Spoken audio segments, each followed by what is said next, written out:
আজ আমি পরেছি আমার মায়ের শাড়ি, তাই বারবার ক্যামেরার সামনে নিজেকে ঘুরে ফিরে দেখছি। মায়েদের শাড়ি পরে সাজলে নিজেকে যেন একটু বেশিই ভালো লাগে। আজকে দিদিও মায়ের শাড়ি পরেছে। আজকে আমরা সবাই মিলে যাচ্ছি আমার পিসির বাড়িতে।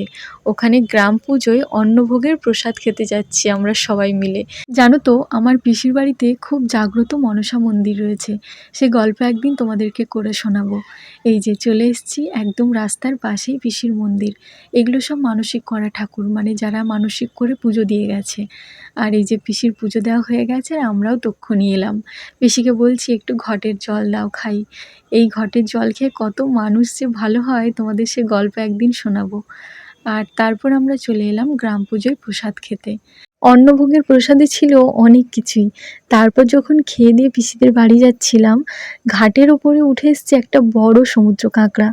মা সেটাকে অনেক কষ্টে ধরে ফেলেছে, কি বড় দেখো।